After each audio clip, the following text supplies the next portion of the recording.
Let's talk about building discipline, but in a way you've probably never heard before. Forget willpower, forget motivation, forget all that be kind to yourself stuff. We're going to talk about a totally different approach, making laziness an absolute pain. I mean, this quote just hits the nail on the head, doesn't it? So much of the advice out there feels like it was written for a superhero. It's either super vague encouragement or this intense, just do it mindset that, let's be real, doesn't work for most of us when it's a rainy Tuesday morning. So, okay, if the typical advice is broken, what actually works? Well, the secret isn't about trying to force a mental upgrade, it's about redesigning the world around you. All right, let's get into it. To really get the solution, you first have to understand why the way we usually try to build discipline is pretty much doomed from the start. This right here is the fundamental problem.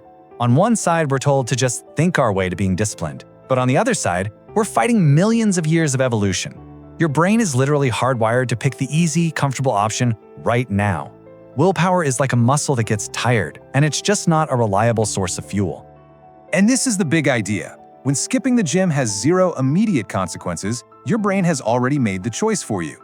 The problem isn't that you're broken or unmotivated. The problem is that the wrong choice is just way too convenient. Okay, so let's flip this whole thing on its head. This is the solution. Instead of trying to make the right thing feel good, we're going to focus on making the wrong thing feel bad. And here's the proof that you're not undisciplined. You already do hard things all the time. Why?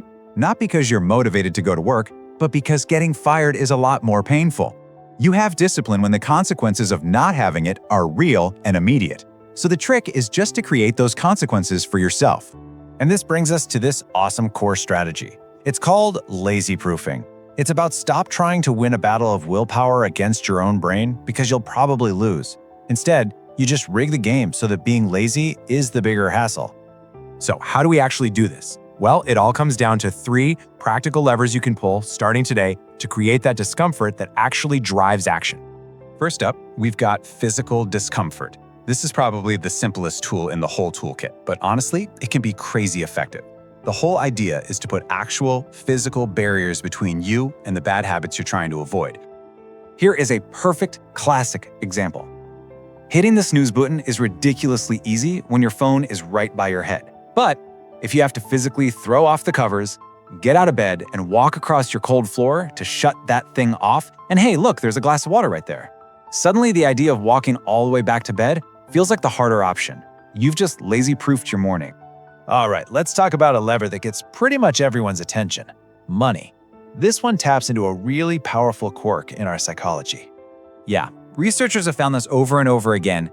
We will work way harder to avoid losing $10 than we will to gain $10. It doesn't make logical sense, but that's how our brains are wired, and we can totally use that to our advantage. So, imagine this. You make a deal with a friend. Every time you skip a planned workout, you have to immediately send them $10. All of a sudden, the choice to skip isn't just about being tired. It's about that immediate, sharp pain of losing money. That stings. And that sting is often enough to get you to put on your shoes and go. And for our final lever, we're going to tap into something super primal, our deep fear of looking bad in front of other people. This is such a wild phenomenon. It's sometimes called body doubling. Just the act of someone else being in the room, even if they're not interacting with you, makes you more likely to stay on task. We are social animals, and we are wired to not want to let the tribe down. And the cool thing is, you can create this pressure for yourself. Tell a mentor or a friend you really respect about your goal, and promise to give them an update next Friday. Suddenly, procrastinating feels, well, embarrassing. You don't want to show up empty-handed. It's a surprisingly powerful motivator. Okay, so you have the tools. But now we got to talk about how to make sure your very clever, very lazy brain doesn't find a loophole and wiggle its way out of the system. So, a few ground rules to make this stick. First, the consequence has to be annoying, not devastating. It needs to sting, but not so much that you just give up if you fail once. Second, you have to think ahead. You know yourself. What excuses are you going to make? Close those loopholes before you even start. And finally, and this is a big one, you don't have to be perfect. The goal isn't a 100% success rate. It's about winning more often than you lose. And that's really what this is all about. You can stop trying to become this iron-willed superhuman. Instead, you can become a clever architect of your own life.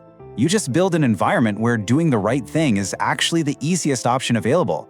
So the question to ask yourself isn't, how can I force myself to do this? But how can I make doing anything else even more annoying?